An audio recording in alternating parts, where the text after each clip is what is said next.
Well, good morning, everybody.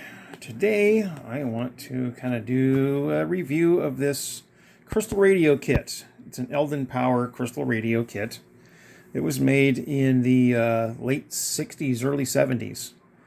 This was the crystal radio kit that got me started on my path down to buying all this stuff.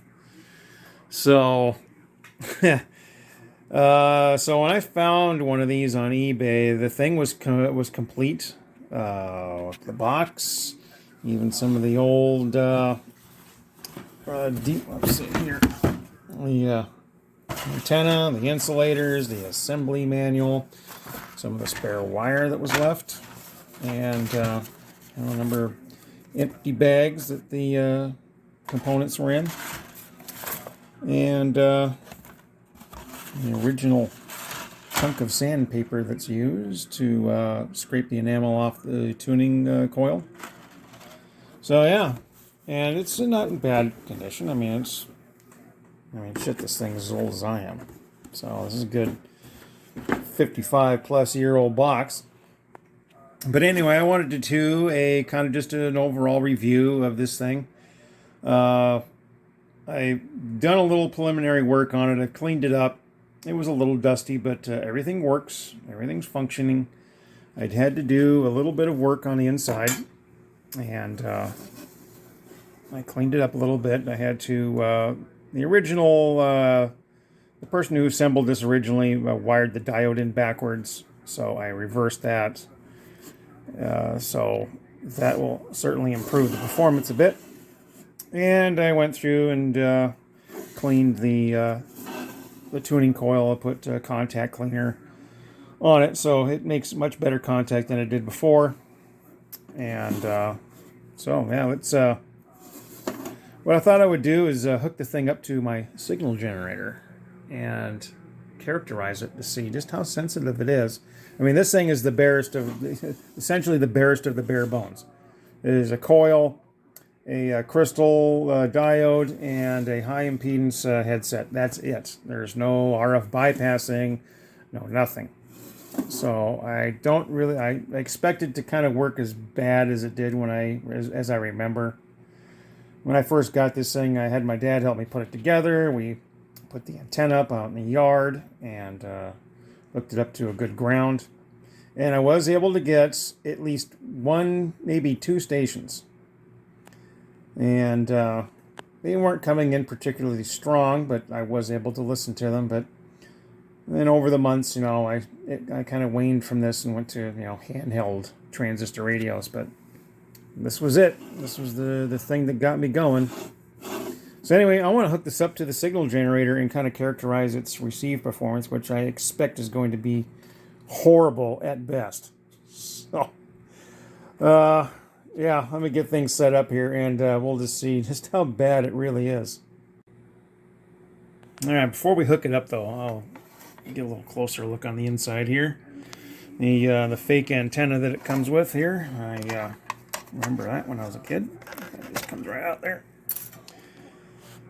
But yeah, you got the tuning coil here, germanium diode, and this was how you were supposed to construct it. You used a pencil to create the jumpers between the points here, and yeah, so that's pretty much it, man.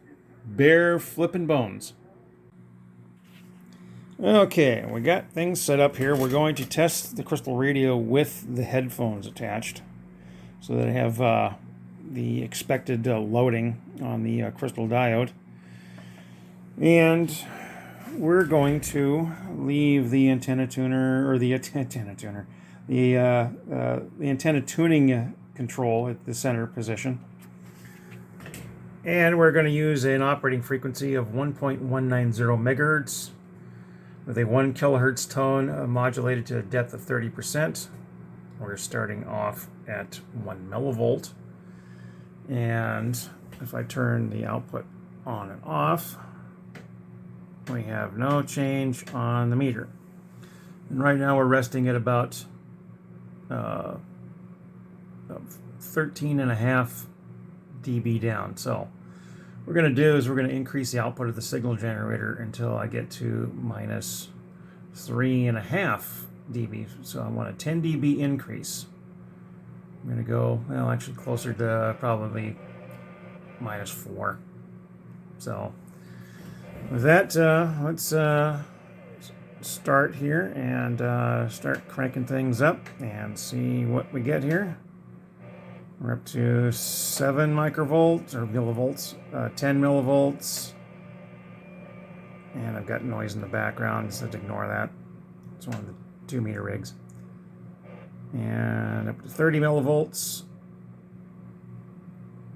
40 millivolts, and we're getting right there and there, up to 50 millivolts, and it looks like we have about 53.8 millivolts. So yeah, that's pretty awful. That's but you know, what can you expect? Now I'd imagine if I would to change over to a real crystal earphone, I could drastically reduce the loading and probably most definitely improve the performance of the receiver. But if I hooked this up to my inverted L, I may get a station later at night. There's some stations that come booming in from Oregon.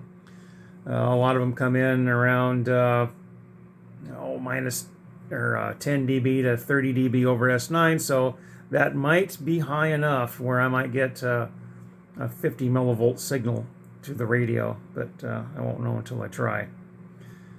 But yeah, if I adjust the tuning indicator, it doesn't really change anything until I start getting over to the far right, where it just basically just starts attenuating the signal. So yeah, right there in the midpoint. So I would say that this thing probably just receives the entire band all at once, and the only station you're going to hear is the one that wins the power war. So yeah, not I guess too shabby for the barest of the bare bones crystal radio. So anywho's, yeah, I don't know what else to add other than that's horrible. Just like I expected. I remember having this thing hooked up, and I was kind of disappointed with how it performed. I was expecting more out of it, but for what it is, I suppose that's about all you're going to get out of it. And so there we are, the Eldon Power Crystal Radio Kit from the late 60s, early 70s. I don't know if I'll really do much with it. I may just goof around with it and maybe modify it so that it works a little bit better. I definitely want to try it with a crystal earphone, because that will most definitely reduce the loading. Because this the headset there, it measures about 880 ohms, which is quite low. Typically, you need something that's around 10K ohms. So it just does a minimal amount of loading. That's probably why the tuning control doesn't work as good as it should, if at all. But yeah, so that's it. I think I'll call this good. Kind of a pointless test for something like this, but hey, at least I know what kind of signals to expect to even hear anything. So they're going to have to be 30, 40, 60 over to really hear anything at all. So, but I would expect once the stations come booming in above 10 dB over S9, I should be able to hear something. But with that, I'll let it go for now and get back to my coffee and my Fluke coffee cup. So we'll catch you guys around, man. Thanks for watching.